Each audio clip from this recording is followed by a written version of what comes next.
आप सभी का संस्कृत संज्ञान चैनल में स्वागत है, अभिनंदन है। हम सभी लोग पढ़ रहे थे दर्शन साहित्य का विशिष्ट अध्ययन, जो इकाई 4th है। और 4th इकाई में हमने सांख्य कारिका में प्रतिपादित सत्कार्यवाद, पुरुष स्वरूप, प्रकृति स्वरूप पढ़ चुके हैं। अब हम पढ़ेंगे षष्टिक्रम, प्रत्यय सर्ग और कैवल्य। तो देखते हैं कि सांख्य दर्शन में सृष्टि का क्या क्रम होता है। सबसे पहले मैं आपको बता दूं कि जो सृष्टि का किस प्रकार से होती है, केवल सांख्य दर्शन के अनुसार याद रखना है। प्रकृति और पुरुष के संयोग से ही सृष्टि होती है। जब प्रकृति और पुरुष मिलते हैं तो एक सृष्टि का निर्माण होता है, जहाँ पर प्रकृति को जड़ बताया गया है और पुरुष को चेतन, जिसमें एक कारिका भी आई है कहने की पुरुषस्य दर्शनार्थम कैवल्यार्थम तथा प्रधानस्य पग बंधु वधु भयोरपि संयोग स्थित कृतः सर्गा। सर्गा यानी कि सृष्टि। देखो यहाँ पर प्रकृति और पुरुष के संयोग से, जिसको प्रकृति से महत्व यानी कि बुद्धि, ठीक है, उत्पन्न होते हैं। और जो अहंकार एक तत्व है, और 16 तत्वों में 11 इंद्रियां आती हैं, 5 तन्मात्राएँ आती हैं, और पुनः मिलकर 5 तन्मात्राओं से ही 5 महाभूत उत्पन्न होते हैं। यह थोड़ा सा आपको समझने में कठिनाई हो सकती है, क्योंकि वैसे तो हमें पहले शास्त्रों का अध्ययन कर लेना चाहिए, जो मूल पुस्तक होती है, लेकिन हमें परीक्षा पास करनी है और मुझे भी परीक्षा ही पास करनी है, तो उसी को मैं क्रम में लेती हुई, हालांकि मैं पढ़ चुकी हूँ और आप लोग भी पढ़ लिया होगा सांख्य दर्शन का मूल, तो ज़्यादा समझने में दिक्कत नहीं है। लेकिन हाँ, जिनके पास समय कम है और केवल कंसेप्ट समझना है कि हमें केवल एग्ज़ाम क्रैक करना है, इंटरव्यू तो देखा जाएगा बाद में, ठीक है, तो इसलिए से हमें यही याद रखना कि किससे क्या हुआ है। मैं भी यही याद रखती हूँ, उसके बाद की आगे देखा जाएगा, ठीक है। तो देखो, अहंकार और प्लस 16 तत्व यानी षोडश तत्व। वो षोडश तत्व में क्या क्या आते हैं? 11 इंद्रियाँ होती हैं और 5 तन्मात्राएँ। जो 11 इंद्रियों में क्या होता है? 5 कर्मेंद्रियाँ आती हैं और 5 ही ज्ञानेंद्रियाँ होती हैं, और एक मन होता है, जिसको मिला के 11 इंद्रियाँ होती हैं। और 5 तन्मात्रा यानी कि शब्द, स्पर्श, रूप, रस, गंध इत्यादि जब ये होते हैं तो पुनः 5 तन्मात्राओं से ही पुनः, मतलब ठीक है, 5 तन्मात्रा, यहाँ भी 5 तन्मात्रा, यहाँ भी, फिर 5 महाभूत बनते हैं। वो 5 महाभूत है आकाश, वायु, अग्नि, जल और पृथ्वी। जब ये होते हैं तो फिर प्रकृति और प्रकृति से महत्व तत्व यानी कि बुद्धि तत्व, ठीक है, और महत्व तत्व से अहंकार बनता है। देखो, मैंने इसको अलग अलग डायग्राम से भी दिखाया गया, अगर आप यहाँ देखना चाहें तो। 5 तन्मात्राएँ होती हैं, तमोगुण से उत्पन्न होती हैं। 5 ज्ञानेंद्रियाँ हैं, 5 कर्मेंद्रियाँ हैं और एक मन, ये होगी 16 तत्व। अब देखो, ये 5 महाभूत हैं, ये आकाश, वायु, अग्नि। अब ये जो हमारे 5 तन्मात्राएँ, हमारे जो 5 विषय होते हैं, शब्द, स्पर्श, रूप, रस और गंध। अब ये जो शब्द है, शब्द से क्या होगा? आकाश। अब याद रखने के लिए तो कुछ लोग रट्टा लगाते हैं, कुछ शॉर्ट टर्म से, जैसे मैंने याद रखा कि शब्द तन्मात्रा से क्या उत्पन्न होता है? शाह है, तो याद रखने इसमें आकाश होगा, शाह है तो, ठीक है। ऐसे ही स्पर्श है, तो स्पर्श पा है, तो यहाँ पे सीधा आप वा से भी लगा सकते हैं और या से भी लगा सकते हैं, दोनों सेम। उसके बाद रूप है तो फिर तेज होगा, ठीक है। और रस से क्या है? जल होता है। और गंध जो हमें वो पृथ्वी होती है। तो इस तरह से हम इसको याद कर सकते हैं। अब ये देखो, ये जो 5 ज्ञानेंद्रियां हैं, वो अहंकार के विकृत सात्विक अंश से ही 11 इंद्रियां होती हैं। देखो, 5 ज्ञानेंद्रियां, 5 कर्मेंद्रियां और एक मन, इस प्रकार से हमारे 16 तत्वों का निर्माण होता है। 16। तो यही हमारी सृष्टि का निर्माण होता है इस तरह से सांख्य दर्शन में। अब हम चलेंगे प्रत्यय सर्ग की प्रत्यय सर्ग कितने। सांख्य दर्शन में 50 यानी कि 50 प्रत्यय सर्ग हैं। वो कौन कौन से हैं इसको हम देखेंगे। प्रत्यय सर्ग यानी कि एक मिनट, सॉरी, जरा इधर ही प्रत्यय सर्ग है। एक्चुअली मैंने ये थोड़ा सा डिस्टर्बेंस,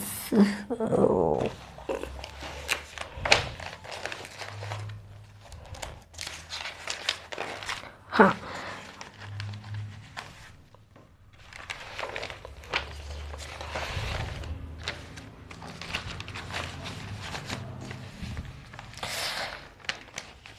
तो प्रत्यय सर्ग यानी कि जिनको हम भाव सर्ग भी कहते हैं, याद रखिएगा, प्रत्यय सर्ग को ही हम भाव सर्ग कहते हैं। प्रत्यय का अर्थ होता है बुद्धि, धर्म, अधर्म, ज्ञान, अज्ञान, वैराग्य, अवैराग्य, ऐश्वर्य, अनैश्वर्य।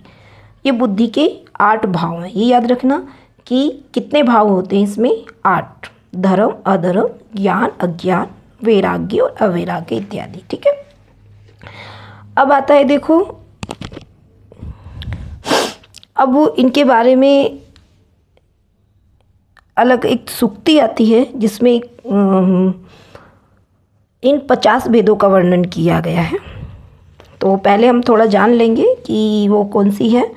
कह रहे हैं कि पंच विप्रिय भेदा भवन्ति शक्तिस्तु करण वैकल्यात् अष्टाविंशति भेदा तुष्टि न वर्धा अष्टधा सिद्धि।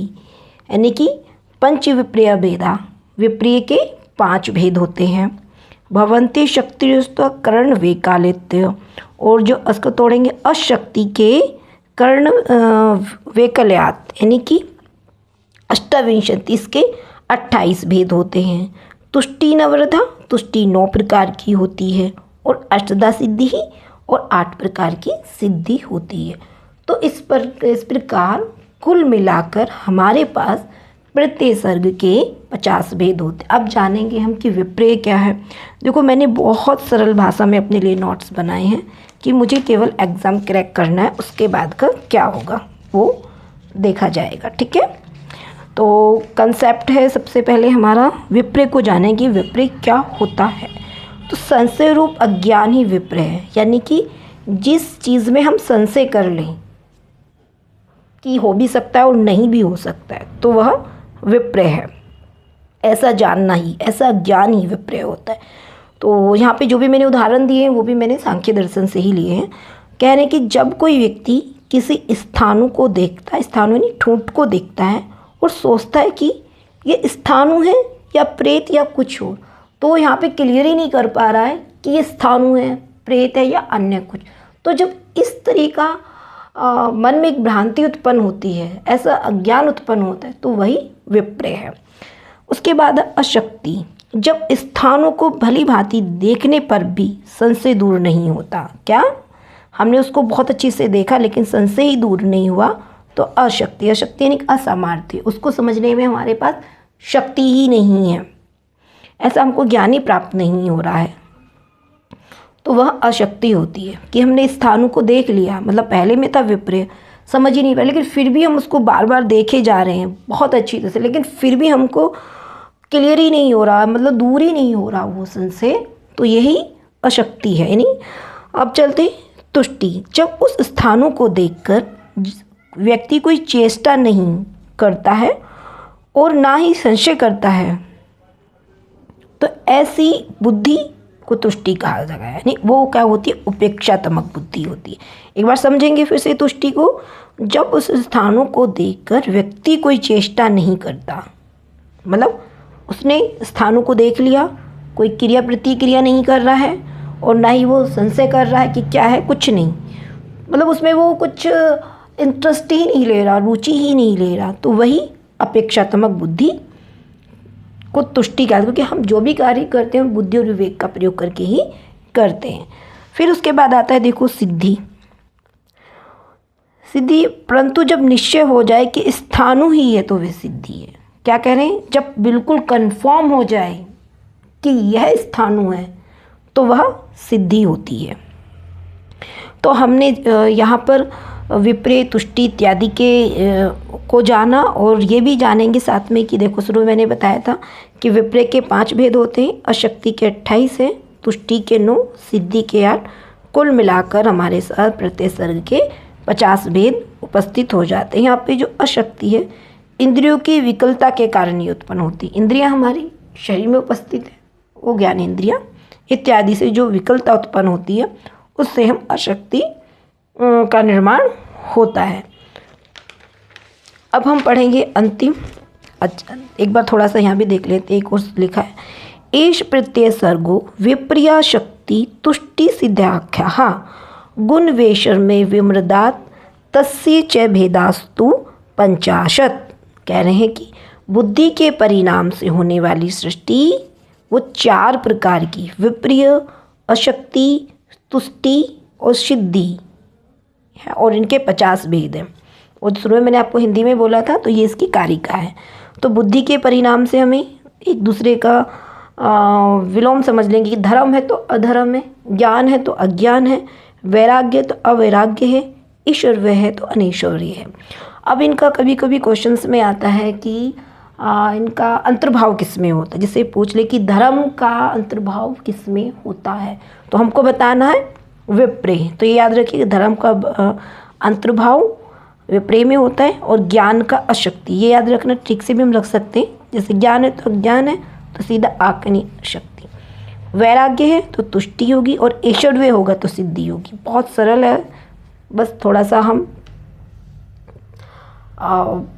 ट्रिक से या फिर अपने माइंड को सेट करके हम इनको याद रख सकते हैं। ठीक है। अब देखो, ज्ञान का अशक्ति होगा और ऐश्वर्य होगी तो सिद्धि होगी, और वैराग्य बचे हमारे 2, धर्म विप्रिय हो गया और वैराग्य की तुष्टि होगी है। ये जो है इनको हम क्या क्या कह सकते हैं, भाव सर्ग कह सकते हैं, प्रत्यय सर्ग बोल सकते हैं, और बौद्धिक सृष्टि इत्यादि भी हम इसको कह सकते हैं। अब हम चलेंगे शीघ्रता पूर्वक कैवल्य की तरफ कि कैवल्य क्या है। एक मिनट जरा रुकिएगा।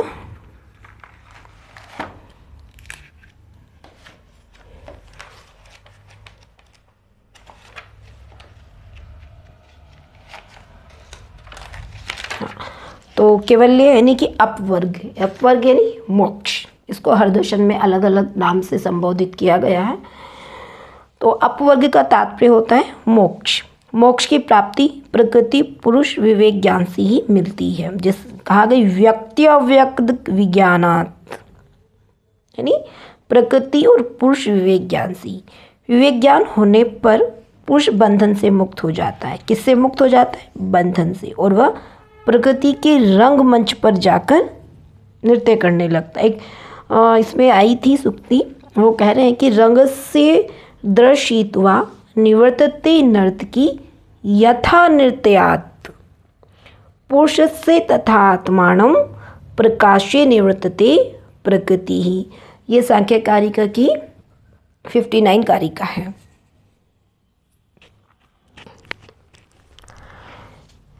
अब जब ऐसी स्थिति होती है तो क्या कहते हैं कि बुद्धि के 8 परिणाम, 8 हमारे कौन से परिणाम थे?